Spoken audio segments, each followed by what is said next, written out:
Let's face it, the university experience is not all about academics, at least not for most people. It's about learning who we are as individuals, what kind of things we like, who we want to be with, what kind of drugs give us the best high, and what kinds leave us fidgeting and paranoid.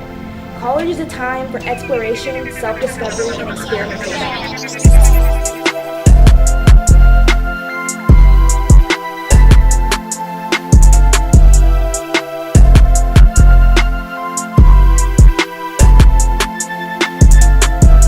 My crew and I want to provide a realistic representation of drug vending on campus and investigate how the perception and use of drugs has evolved. My correspondents and I have ventured out to campus to speak with not just policy enforcers, but dealers, users, and everyone else who has a stake in the college drug economy to get some valuable and authentic insight. How's it going? What's your name? James. James? Yes. Rowland, nice to meet you. Rowland? All right, yeah. Good to meet you. So just to start it off, how do you feel about drug usage and vending on college campuses? Personally, I don't care. Well, I think it entirely depends on exactly what we're talking about. You know, if you're talking about just straight weed, then I don't think that's necessarily a problem, because if you look at the use of alcohol, that's necessarily that's actually a worse type of drug than weed is. Drug usage? And on vending. College campuses? Yes, on college campuses. That's a conflict of interest, isn't it? Possibly is. It Why would you is. think It's so? Because you don't learn nothing. Whatever propels you through college life helps you through college life. So whatever you need to use, if it's drugs, then it's drugs. I mean, depending on the type of drug, like, I understand people be stressed out in life, so like weed, I understand people use that as an escape from their problems, but like other drugs that's like deadly, if they know the consequences, I don't see why they use it, and I don't think it should be like legal. You don't really learn anything good. You learn everything bad then. Okay. How do you feel about the criminalization of college students that use and sell drugs? I don't think the current policy around this really reflects the ideas of the student body.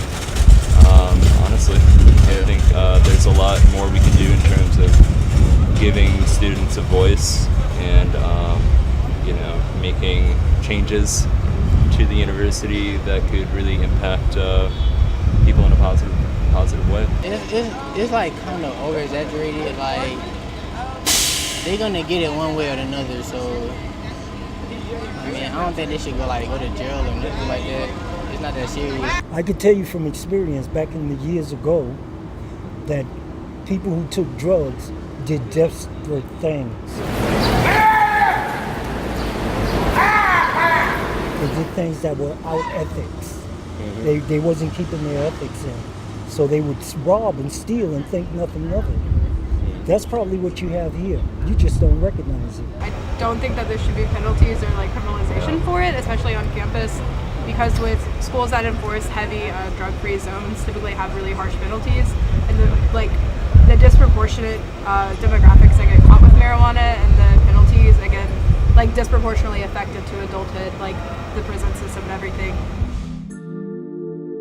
Now we're on the way to meet the plug, but before that, we'll be stopping by the corner store to pick up a Rillo as a gesture of good faith and respect before the interview.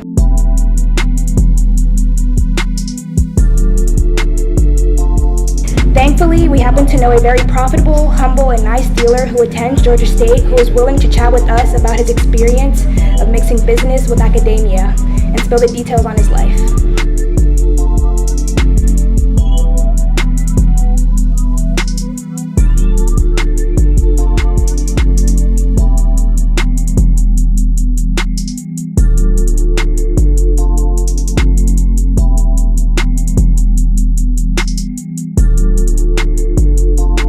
I started gassing back in high school, but trapping wise, I really didn't see it as no thing till honestly till we got the freshman year. I say we just seen the potential pretty much because everybody every day asks you for some gas. It's just really tough in college, and just really just selling a little gas, make it a little bit easier for you. I mean, that's what I got from my experience. Shit, when it was freshman year of 2014 and the first refund check came through, what I did was I had bought a little half. Remember that little half time, and I was just holding it, and then that was my sack.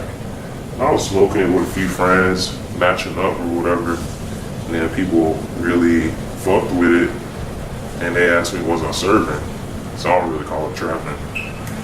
And you know, I thought about it, and I'm like, damn, that's like slick drug dealing, but slick.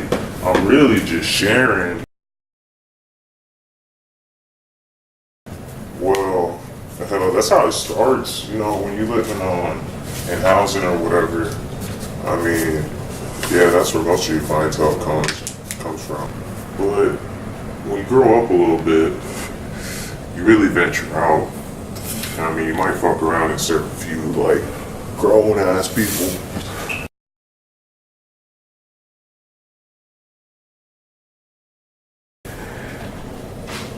The connections, people you meet. Definitely the connections. Yeah, because everybody got friends. So when you meet somebody, they gonna tell their friend about you. They like you. They gonna tell their friend. So pretty much, yeah, now you gonna be me here half the campus or 75%. Honestly, man, gas make you focus. Like if you really like, you know what I'm saying, just put some music in your ears and do your schoolwork, whatever. You'll really be focused on your schoolwork type shit.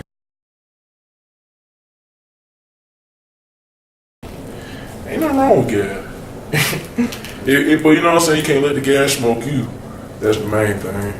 I mean, shit, besides the fact I gotta get my clothes dry cleaned every week, I wouldn't say there are too many cons.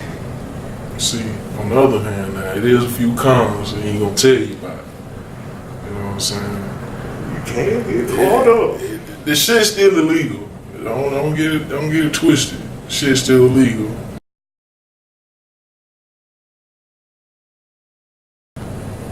Oh yeah, I mean I do. I don't know. See, you know what I'm saying? I plan on, you know what I'm saying, having a nice little house, wife, kids, dog, you know, white picket fence on it.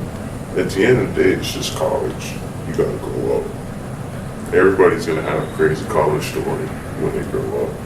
Like at the end of the day, you were just playing your role. And when you step down, like, it's not even that tragic. Like, when all you got to show for it was just some bread, and like, you still got replaced, like, easily. I mean, shit moves on. That's why you know you can move on too.